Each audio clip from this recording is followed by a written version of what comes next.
Today's shiur will be speaking about does Judaism believe in love at first sight? Love at first sight, I said, not love at first bite. Right? Love at first sight and love at first bite. Look at side number 1, please. Side number 1, the Medrash and Zohar state that God fell in love with Israel. Hear this.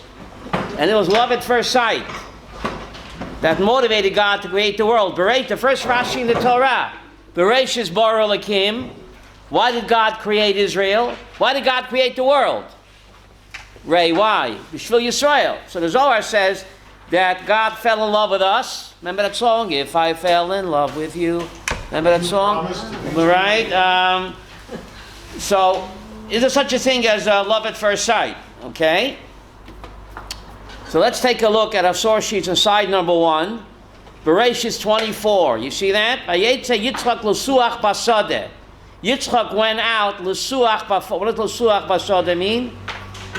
Went to daven in the field. Why? Couldn't find the shtibel. They say Isaac went out walking in the field. L'suach doesn't mean walking. It means to meditate. Right? He raised his eyes and he saw camels coming, and when Rebecca looked up and saw Yitzchak, she fell off the camel. Yehuda. She fell for him. Literally. She fell off the camel. Right? Remember that song by the Letterman, Larry? When I fall in love, it will be forever. See that? I don't know. All comes from the Torah. Right? It says, Atipol mi'ala galmal, she fell off the camel when she saw him. She said, what did she say? Who is this man coming? And he said, this is what? This is Yochasan. Right? This is my master, Yochasan. Vatikech atzai vatiskas. What did she do? She took her veil and she covered herself. Right? And that's what you have where the chassan covers the kala, right? Until today, right, Avraham? That's where it comes from, right? So the first Jewish kala in history, when she saw her chassan, she covered herself with a veil, right? So the question is, Abila, why do we need to know in the year 2018? You know, whatever's in the Torah, Mindel is only what? For the year 2018. The Torah is GPS. So why do we need to know that 3,800 years ago, when the first Jewish kala saw her first Jewish chassan, she what? She covered her face. It says that she covered her face with a veil. What's the message, Ray? The Torah testifies that Rebecca was very, very beautiful. She was Miss Israel, perhaps Miss Universe, right? So what is Rivka telling her chassan and us? I'm much more than a pretty face. Just like the veil is not me, the veil is only what? A covering. So my pretty face is only a veil that covers my godly soul. You hear what she's teaching us and her chassan? Right? She had a beautiful face. But that's not me. Just like the veil is not me, it covers my beautiful face. My beautiful face is only a veil that covers up my beautiful neshama. What a powerful message that she's teaching us. Right? So when the chassan veils his kala, what's he saying to her? I love you not just for your pretty face, which is only a veil, for your beautiful neshama. Because a pretty face can get old. But a godly soul, Daniel, remains eternally young. I'm much more than a pretty face. I'm a neshama. So that's what Rivka is teaching us over here. But why did she what? She fell off the camel. So look at the second source, Bereshit, the JPS translation. Batipol ma'ala gamal, they say she alighted from the camel. But batipol doesn't mean alighted. Alighted, tipol means what, Mindel? You know Hebrew. She fell. But love should make you rise. Love should not make you fall, Bila. Love should make you what? Rise. Now the Zohar says something incredible. A person cannot rise up to love God unless he's first madly in love with what? His spouse. That's beautiful. You hear what the Zohar Kodesh says? You can't be madly in love with the one above unless you're first madly in love with your spouse, your wife. Isn't that amazing? Shema Yisrael Hashem Elokeinu Hashem Echad. Where's the word echad written again, Avram? Only one time in the Torah. Al ken yazav ishes aviv es imoi, v'dovak beishta v'hoyel abasar, echad. So the Zohar says you cannot really appreciate the echad of Shema Yisrael unless first you cling to your wife, v'hoyel abasar echad. And therefore getting married is what? The first mitzvah in the Torah. Isn't that amazing, Avram? Isn't that amazing?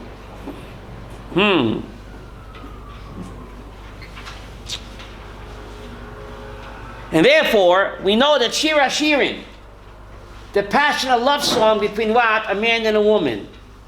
Rabbi Kiva says it's Kodesh Kedoshim. Yishalmi Nador. Rabbi Kiva says that all of Tanakh is Kodesh, but Shir HaShirim, Masha, is what? Kodesh Kedoshim. So it's written as a passionate love between what? A man, remember the movie, A Man and a Woman? But the Talmud says in the Midrash that it's only analogy. It's what? It's really about the passionate love between what? God and Israel. So why do you have to masquerade it as passionate love between a man and a woman? If it's really a passionate love story between God and the Jewish people, so why don't you say so, Daniel? Daniel, why do you have to go like this, Daniel, when you can go like this? Right? Shir HaShirim, the Medrash, and the Talmud, and Rashi all tell us that it's not literally about a man and a woman, it's about God and Israel. God is the Chatan, and we are the Kala. So why not say so? Why do you have to disguise the love affair between God and Israel as a passionate love affair between what? A man and a woman. I gave you the answer. Because you cannot really madly in love with HaKadosh Baruch Hu unless first you experience passionate love for your spouse. Therefore, it's written as a love story between man and a woman, because only then can you graduate to transfer that love into what? God and Israel. What if you're not married? You're not married, get a wife, get a spouse, right? Therefore, getting married is the first mitzvah in the Torah. That's why it's the first mitzvah. But I think that when you're raised in a frum house, right? You get to love God before you even think. No, without the Zohar says you cannot really experience Hashem Echad unless v'hoyel abasar echad. The same word. The dovak beishto. That word is used only where? B'atem adveikim Hashem alkeichem. And both did book on that word. The dovak is written only twice in the Torah. Once the dovak beishto and b'atem adveikim Hashem alkeichem both did bokun. So in order to really be attached to a Kodesh Baruch Hu, you have to v'dovak beishto. Isn't that incredible? Wow, I'm glad I came today. Wow, that's pretty amazing. So anyway, look at the Rashbam. See the Rashbam, Tuvia, the last of the Rashbam, she fell off the camel for modesty. Since she had been riding what? Like a man, because of the camel's kicking. What? So she wasn't riding side saddle, right, Avram? She was riding, so because of modesty, therefore she what? She slid off the camel, right? Now why is modesty so important in Judaism? Micha, chapter 6 says, you want to sum up Judaism? Yidalacha Adam, Ma Tov, Ma Hashem Darish Memcha. What does Hashem want? You don't have it on your sheet, but it's Micha chapter 6. You want to sum up Judaism? Micha says, Asot Mishpat, do justice, Vahavas Chesed, and love to do kindness. When it comes to Mishpat, just do it. When it comes to kindness, Love it. who said it? I said Vahavat chesed. Chesed, not just do it, but you have to love to do chesed. You learn from Abraham and Rivka. Run to do chesed. Right? So vahavas chesed and v'atznei alechet im alehecha, and to be a tzenua. And to be modest with Hashem your God. Why is tzniut so important, Abraham? Why is tzniut so important? Now, that's Judaism. But Abraham, I think they're missing. What about Taras HaMishpacha? What about Shmirat Shabbat? Didn't Micha chapter 6 forget something? He said, I'll sum up. Higil Choda Matov, Ma Hashem Dorshman. What does Hashem want? Asot Mishpat, do justice. Ahavas Chesed, do loving kindness, and be a tzenua with Hashem. What about putting on tefillin? What about kashrut? What about Taras Mishpacha? What about Shabbos? Didn't the prophet to get something, Mindel? Yes. No, he didn't. To do chesed for another person is to do what? Acts of kindness to another person. But I'm also Jewish. I have to do chesed to myself. How do I do chesed to myself? By putting on tefillin and keeping Shabbos and Taras Mishpacha and keeping kashrut. I'm doing chesed for myself. I'm also Jewish. So chesed for the other, do an act of kindness for him, right? But chesed for myself, ben Adam lamakayim, Shabbat, Taras Mishpacha, Kashrut, that's chesed. So that's Judaism. And what's the kicker? Hatznei and be a tzanua with Hashem. Why is tzniut so chashuv, Ray? Why is modesty so important? Remember Elsie the cow? Did she ever wear a dress? Why not? Remember Elsie the cow? Remember? How come Elsie the cow never wore a dress? An animal, what you see is what you get. There's nothing behind the skin. They could have put a dress on. What? They wanted to. There's nothing behind it. Why is clothes so important? Tzniut. Because clothes reminds me that just like my jacket is not me, is it me? No. It's a covering. So my skin is not me. It only covers and hides my godly soul. Therefore, if we look in Webster's dictionary, synonym for skin is what? Hide. Two of you, what does hide got to do with skin? Webster dictionary. A synonym for skin is what? Is hide. Why? Because it hides who I am. I'm not my skin. I'm a godly soul. So therefore, clothes are so important. Because they remind me that just like my clothes is not me, it's only a covering. The skin is not me. It's only hides. Tan your hide. I'll tan your hide. It hides who I really am, a godly soul. So if a person doesn't wear proper clothes, what's he saying, Nebuch? I'm no different than Elsie the cow. What you see is what you get. It's a Nebuch. What you see is what you get. There's nothing behind the skin. Why do you want to make yourself out like that? It's a Nebuch, right? What's the difference between Adam and Chava when they were walking around in Gan Eden, no clothes? Oh, very good. After when we had to put clothes on. Very good, but that's a whole different topic, right? You're asking a good question, but clothes remind us that I'm much more than a pretty face. My goof is only a veil that hides who I am. Before the sin of Adam and Chava, the body and the soul were so synchronized that you couldn't tell them apart. There was no need for clothes. They were such a high level that body and soul were mamish one. That's why Adam was supposed to live forever. That was plan A. But plan A seldom works out, right, Tuvia? Even for him. So we got to go to plan B, right? So plan B, now we need clothes. But that's plan A was that the body and soul was supposed to be in perfect harmony, therefore the person was supposed to live forever. Didn't work out that way. So now you have to go to plan B. But therefore, Tsunua is so important. Because what you see is not what you get. Right? I'm much more than a pretty face. I'm much more than my skin. It's only a hide who I am. So anyway, Rivka over here, she fell off the camel because she had been riding like a man because of the camel's kicking, and she wasn't riding a side saddle. So she fell off. So Yitzchak went back on the top source, Bereshis 24:63. Yitzchak went out l'suach basodeh. You see that Masha? He went out to daven in the field.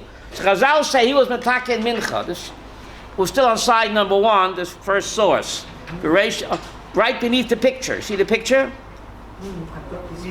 Right, side number 1.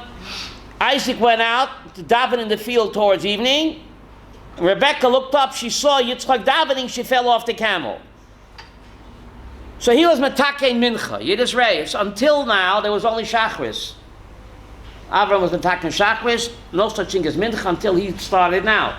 So Rivka sees her chassan, he's davening late in the afternoon. Up until then, it was only Shachris, right? So she fell off the camel. She thought a chassan was a chussid. What's he davening so late? Davening a late shachris. Oh, he must be a chussid. Don't you get it? There was no such thing as mincha then. He was masakim mincha now. She saw him davening so late. She thinks it's shachris. She says, oh, my husband is going to be a chussid. Chassidim daven shachris very late. Okay? So anyway, love at first sight. Looks like it was love at first sight, Avram, right? This guy walks up to a girl at a party. It is right. All my stories are true, but some didn't happen yet. This guy walks up to a girl at a party and he says to her, do you believe in love at first sight? And she says, no. So he tells her, well, how about if I walk around the room again and come back a second time? That's good. Ooh, okay. I ain't that one. Okay, so let's go to side number 2. Was it love at first sight? Let's go to side number 2. The Sforno. The Sforno says what? She bowed her head to Yitzchak from her seat on the camel as a sign of respect. That before she fell off? Well, that's what he says, right? Right? But she fell for him in a big way, right? Look at the next source, Bereshit 24. Vayikach Rivka. He married Rivka, and Larry, and she became his wife. Well, thank you very much. If you marry a woman, I know that what? Daniel, if you marry a woman, she becomes your wife, right? When you married Bilhah, right? So it says he married Rebecca and she became his wife. Thank you very much. What? If you marry a person, she's your wife. It seems to be redundant over here, right? And we know the Torah is GPS. So Chazal learned from here that a Jewish marriage consists of what? 2 steps. Vayikach at Rivka. He married Rivka, that's the Kiddushin. Vatilo liisha. She became his wife. That is what? The Nisuin. So Jewish marriage consists of what? Of 2 stages. And therefore, under the chuppah, Avram, they read the ksuba. Anybody know what the rabbi is talking about? It's all in Aramaic anyway. What are you wasting? I mean, what do you read the ksuba for? Daniel, the caterer is ready, the photographer is ready. So why is he up there reading in a language nobody understands anyway, Larry? Why? To make a demarcation between what? The Kiddushin and the Nisuin. Everything before is Kiddushin.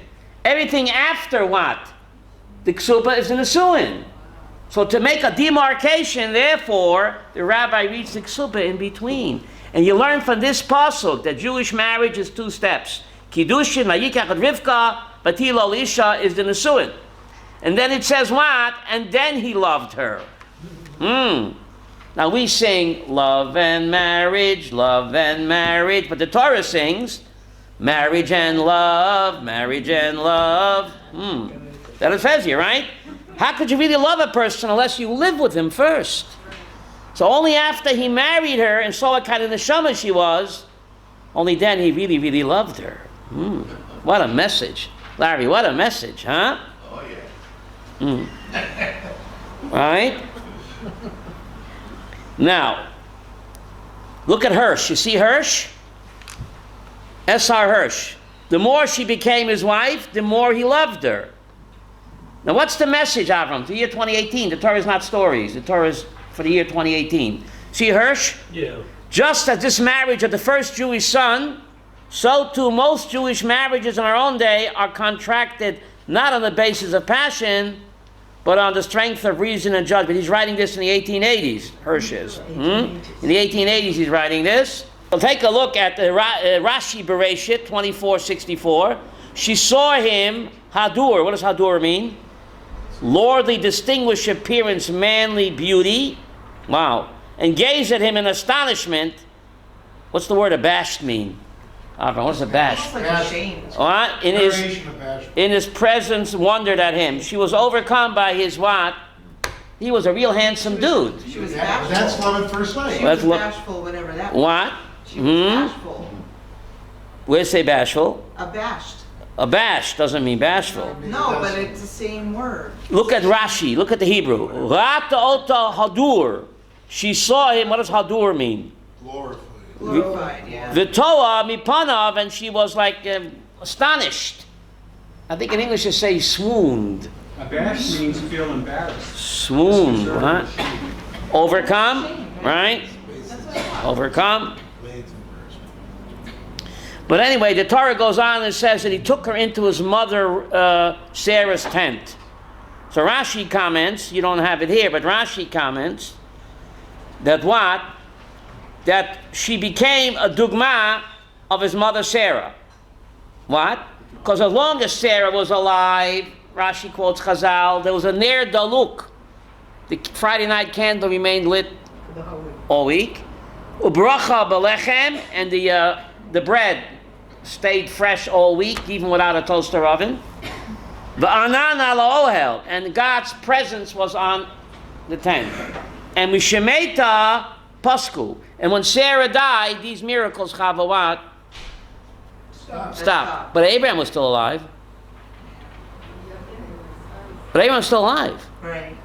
So whose tent were these miracles on?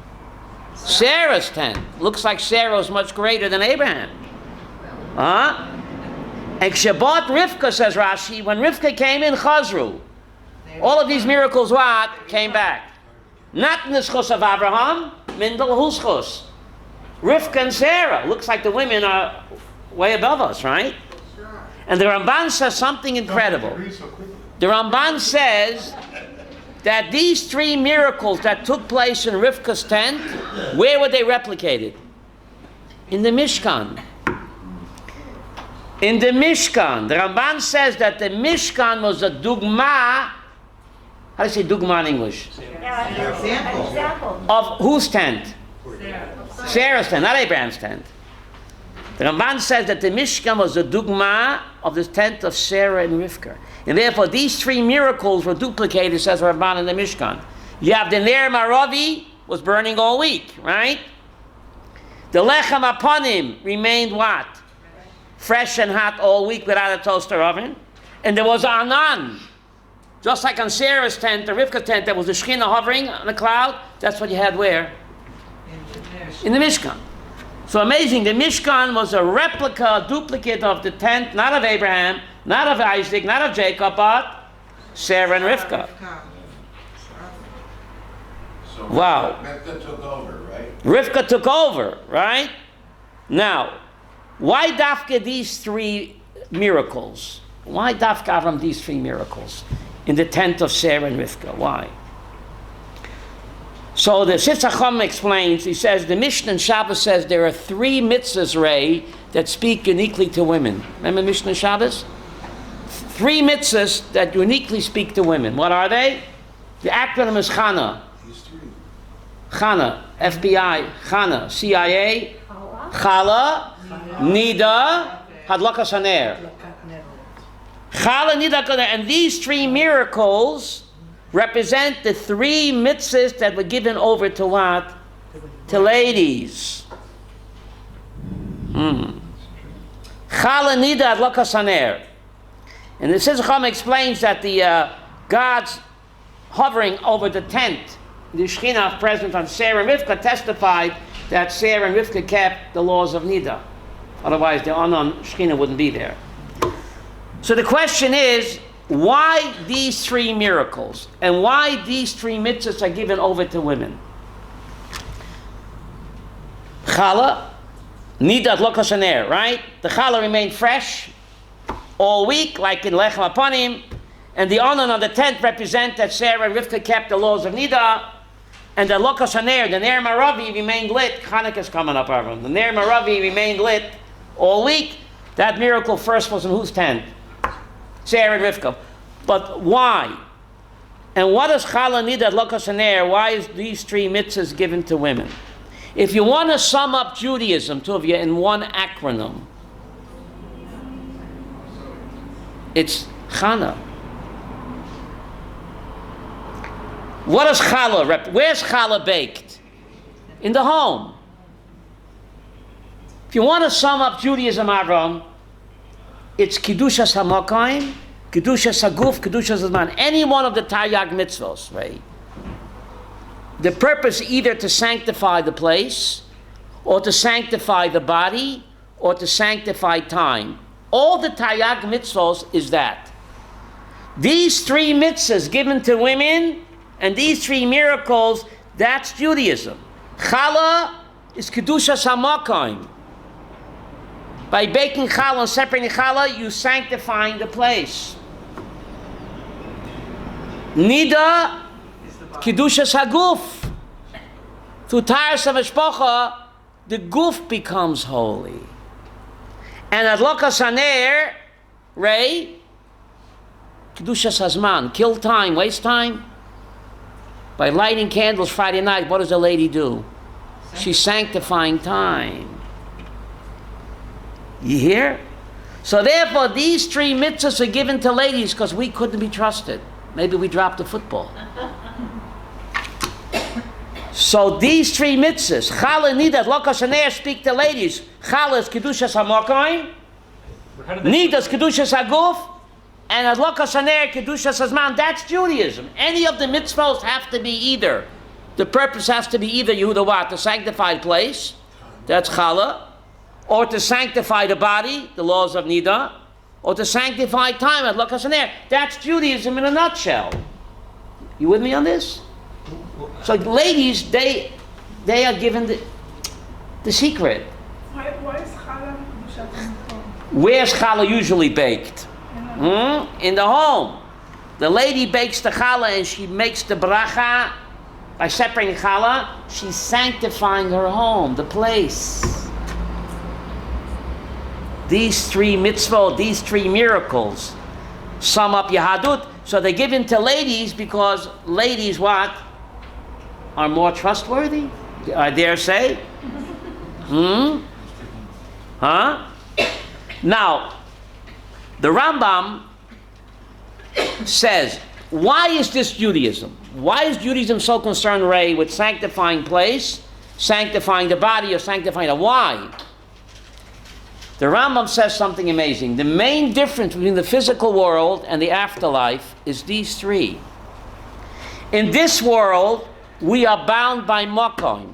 Ray, if I'm in this place, can I be in the next place? Can't be. You can't dance in two weddings at the same time, right? So the Rambam says the main difference between the physical world and life after life is in this world we're bound by makom. Restricted to place. If I'm here, I can't be there. And we're restricted to body. And the neshama is inside my body. And I'm also restricted to time. Time marches on, Larry. You know, there's really a life clock. I'm not joking. Someone told me there's a life clock that they sell on the internet, a life clock. You can put it on the wall, and it ticks, and it tells you how long you're going to live. And it moves ever so slowly. It's called a life clock. I'm not buying it. Don't buy it, right? So it says, my maladies in this world were limited to Mokayim, Guf, and Zman. In Olam Haba, says Rambam, you're not confined to place. You're not confined to a body. I ain't got no body. And you're not confined to Zman. Olam Haba, the neshama is not restricted to a place. The neshama is not restricted to a guf. And the neshama is not limited to Zman. So the main difference between this world and the next world, Ray, is what? Is these three. Says the Rambam, the purpose of Yahadut is to what? Make the kesher. Make the kesher. The bridge between this world and the next. Kedushas HaMokayim, Kedushas HaGuf, Kedushas HaZman. That's Yahadut. That's the bridge between the physical world and life after life. So therefore, all of the mitzvahs, check the 613. You want to throw one out at me? It's either to sanctify place, sanctify the body, or to sanctify time. Those are the three that separate the physical world from the spiritual world. And the purpose of Judaism is what? Rabbi Yosef? To link them up. That's Judaism. Isn't that incredible? This explains Eliyahu Navi on Seder night. How could it be in 9 million Seders at the same time? Right? Mashi, never wonder about that. Eliyahu Navi and Seder night. How can it be in 19 million homes at the same time? I told you, because Eliyahu Navi comes from Olam Haba. If you're not limited to a body, you're not limited to what? To Makom. The neshama can be at many, many places at the same time. You're not limited to Makom or to Gukuf. That's only in the physical world. Eliyahu Navi comes from what? Olam Haba. Is this part of the reason why we don't count Jews? What? Is this part of the reason why you don't count Jews? That's the in of Ayin Hara. Right? That's the in of Ayin Hara. But let's move on over here. The Zohar HaKodesh says there were 5 cases at love at first sight. 5 cases. Yosef, let's count with me. You have a paper? In the Torah. 5 cases, Daniel, of love at first sight. Number 1, Bereshis 2:23. You have that?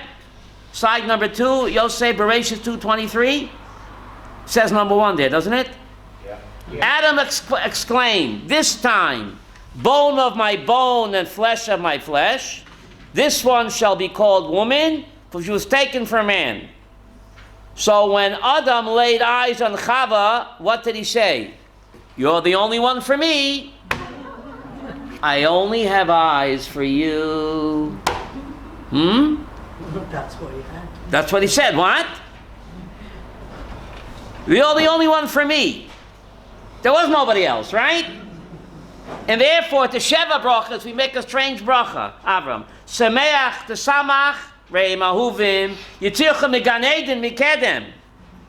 What does Gan Eden got to do with the Sheva brachas of getting married? You make Sheva brachas. You mention Gan Eden. Baruch Atu Hashem is Sameach Chatan de Kala. What are you mixing Gan Eden for in every wedding? The Sheva brachas. Next time, listen. You mention Gan Eden. What's the answer? Just like in Gan Eden, Adam and Chava, you're the only one for me. So in every Jewish marriage, you have to make believe that what? You're creating your own Gan Eden. You're for me, you and me and you. So happy together. Just like Adam and Chava, there was nobody else. So in every Jewish marriage, you have to make believe you're in your own Gan Eden, Ray, and there is nobody else. You're for me and I'm for you. Wow. Otherwise, why mixed in Gan Eden in a Sheva bracha? Seems to be. Now you know. The tafkid of Chosn and Kala is to create their own virtual Gan Eden, and Chas v'Sholom not. Chas v'Sholom not. The other way. A Gehenim, Chas v'Sholom. Gehenim. Chas v'Sholom, not a Gehenim. Right? I want to tell you a bad joke, but please don't throw rotten tomatoes at me. Yosef, want to hear a bad joke? The halacha, this is not a joke, this is true. V'layaleinu, there's a funeral procession coming, and there's a wedding procession coming, and they both meet in a blind alley. Who has to make way for whom? Make way for the funeral. What? No, I for the funeral. The funeral has to turn to the side. The funeral has to move away and make way for the Chosn Kala. That's the halacha. Now you want to hear the bad joke. That's the halacha. This is true. Try it. Bad joke, but no rotten tomatoes. Why is that, Bainish? Because at the funeral you're burying one. And a bad marriage, lo yaleinu, you're burying 2. Ooh, I told you it's a bad joke. It's a bad marriage, lo yaleinu. No tomatoes, okay? But that's the halacha taka, that the funeral has to move away, even though Kovod HaMeis is so great, Masha, and yet the Chosn Kala comes first. But life comes first. Life comes first. Life. So why is a Meis Mitzvah doich almost all the mitzvahs in the Torah? You have the Kohen Gadol, who's a Nazir. On Erev, remember the Gemara? Psachim? A Kohen Gadol is a Nazir. Can he go to his own mother's funeral? No. A Kohen Gadol? And a Kohen Gadol, a Nazir?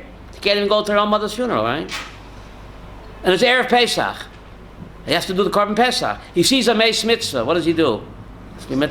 Forgets about the Kohen Gadol, forgets about the Nazir, forgets about the Korban Pesach. Meis Mitzvah is such an important mitzvah, Kovod HaBriot, that all the other mitzvahs get pushed aside. And yet, comes to Chosn Kala. Then he gets pushed aside. That's right. So anyway, number 1 says the Zohar, is love at first sight. I didn't say, Ray, love at first bite. I said love at first sight. Was when Adam laid eyes on Chava and said, you're for me. The second one, Ray, you have it? Bereshit 24, she fell from the camel. She fell for him.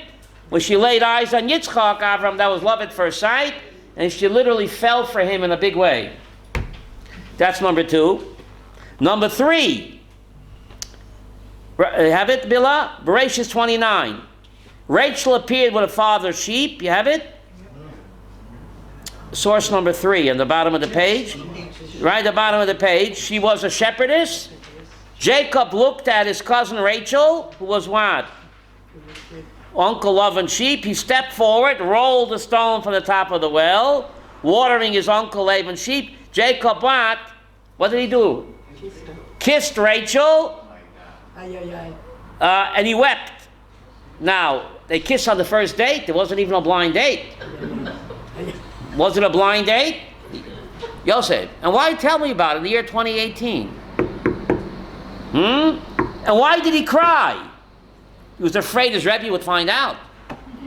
Throw him out of the yeshiva. It's because of the preposition. Why did he cry? What? What? That's why he cried. Love at first sight. Love at first sight. This was love at first sight. He cried because he knew that he would not be buried with her. That's what Rashi says. But isn't that strange? Why are you crying now? It ain't going to happen for 36 years later. What are you crying now for? Why is he crying now that he won't be buried with her? Very strange, right? But that's what Rashi says. That he wouldn't be buried with her. But you're supposed to kiss on the first date? What about Avram? What about the laws of Negiah? Right? Well, it's before. Well, you can marry 2 sisters. You can marry 2 sisters too. You can kiss on the first date. We forget. Keep the 7, go to heaven. We forget. Right? The Torah was not given yet. Avram, the Torah was not given yet. They had the 7 Noachide laws plus 1. They had Brit Milah. They practiced Noachidism plus. So the rest of the Torah, they were not obligated to keep.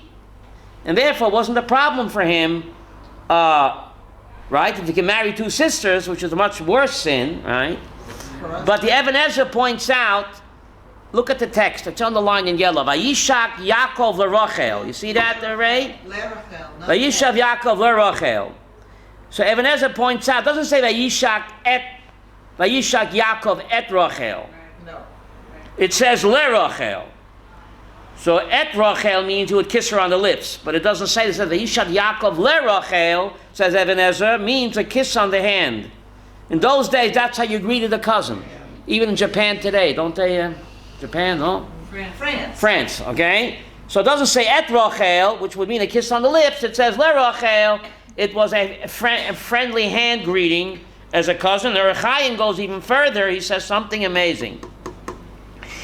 He says this part, Yiddish, Yiddish? You're Rechaim, not me. Don't. He says that this was part of Kibbut Aim. He knew that his mother would be pleased if he was kind to what? Who was Rachel? His niece, no? His cousin, but what was he to Rivka? Rivka's niece. Wasn't he Rivka's niece? Yes. She was, yeah. Right? And Rivka loved Rachel because she knew that Tzedek is like them. So he knew, says the Rechaim, that his mother will be very pleased if you want, gives her a kiss on the hand. So he did it out Kibbut Aim, knowing it would please his mom. These are kissing cousins. Kissing cousins, okay? Okay, where are we up to now? This is number 3, right? The other 2 are not in the Torah. What? Yeah, no, the other 2 on Tanakh. Number 4 is David and Abigail. David and Abigail, right? David laid eyes on Abigail. Tovia, a little problematic there. She was still a married woman. Right? Wasn't that Bathsheba? No, that's number 5. Don't rush me. Don't rush me. Right? David fell in love with Abigail. Remember, he had a stroke and he dropped dead. Then he married her. But when he first saw her, right? Right? David and Abigail. And number 5 was what?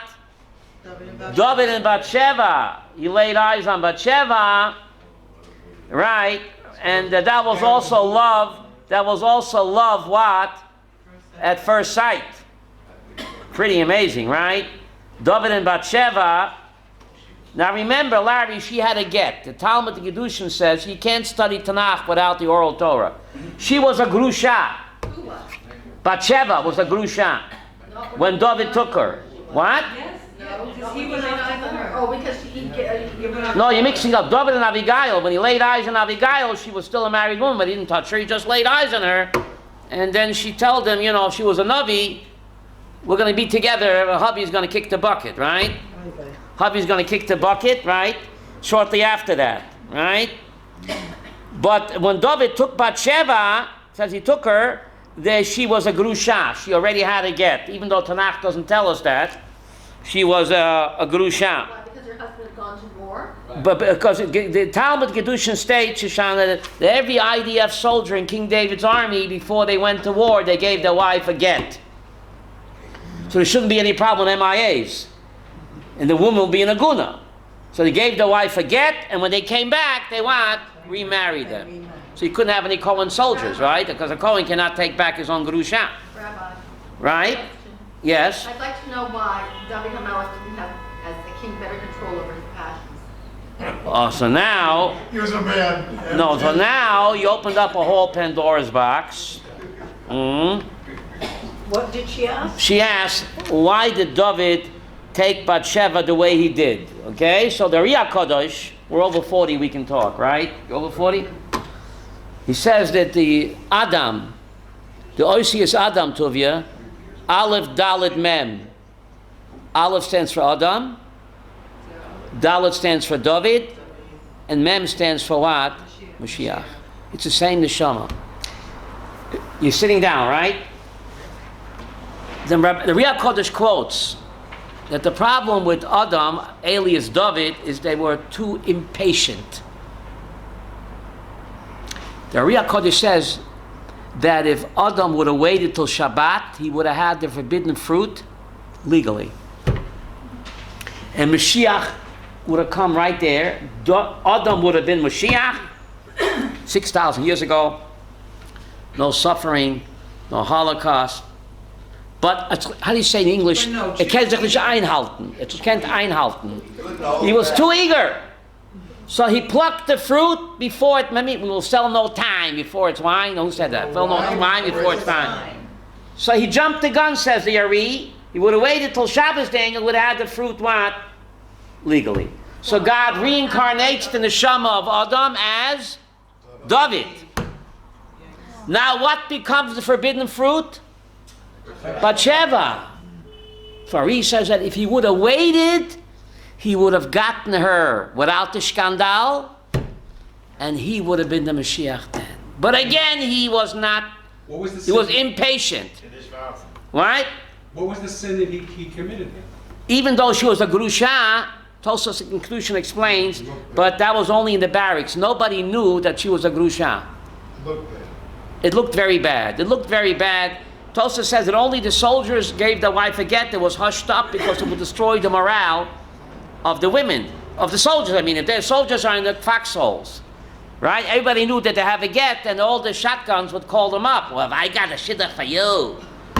And the husband is in the foxhole. It would destroy morale. So Tosafos and Kedushin, belong Tosafos there, explains that it was only kept in the barracks. So people didn't know that she had a get. So it was a real chil Hashem because it looked like she was married, even though technically she was not.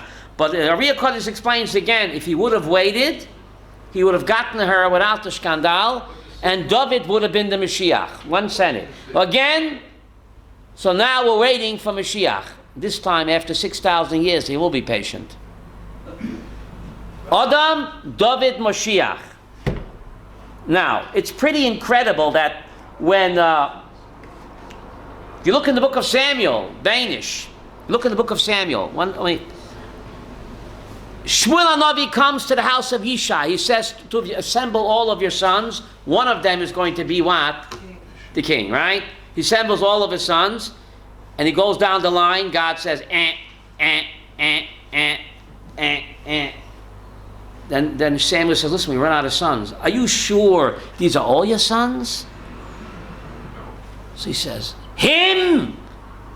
You mean him? No, you can't mean him. We don't talk Him? about We don't him. talk about him. That little gingy. Yishai and the brothers thought that he was what? Should I say the M word? You know the Medrash, right? Yes, say it. You know the Medrash, no? A gingy. They're all, Svardim. Why? He's a gin. Him. Go get him quick. Go get him quick. He comes in, and God says, he's the one. It's you, baby. And their jaws dropped. Evan Moasu Habonim. Hoitel Rosh Binah. Evan Moasu Habonim. David rejected his own family, his own father. He's the one that God chose. The That little gingy. the father also. Father didn't even think, listen, when Samuel said, assemble all of your sons, one of them is going to be the king, he didn't even think of sending an email to WhatsApp to David, come back, leave the sheep and come. He didn't even enter his mind because they considered him illegitimate. And that's exactly the one that what? That was chosen. That God chose. Now why tell me about the year 2018? We know Tuvia Tanakh is not a history book. Why tell me that this is the way King David was crowned king? I don't want anything to know for year 2018. Everything in Tanakh is only what? GPS. You sitting down? The strange Gemara in Yuma. It says Mashiach will come Tuvia Behesach Hadat. How do you say that in English? Behesach Hadat. Totally unexpected. But doesn't that contradict Tuvia? Achakelo b'chol yom sheyovo. I won't give up my day job. Achakelo b'chol yom sheyovo. Right? Ani mamin. Ray, we have to anticipation. We have to anticipate and hope Mashiach will come every day. So how can the Gemara Yuma say that Mashiach will only come b'hesach hadat? There seems to be a contradiction here. No. I believe and I anticipate, I hope Mashiach will come every day. But when he comes, it will be totally unexpected. Him? That's the Mashiach? I can't believe it. Kippah Seruga? I thought he was going to wear a shtreimel. I thought he'd wear a shtreimel. Or a spodik.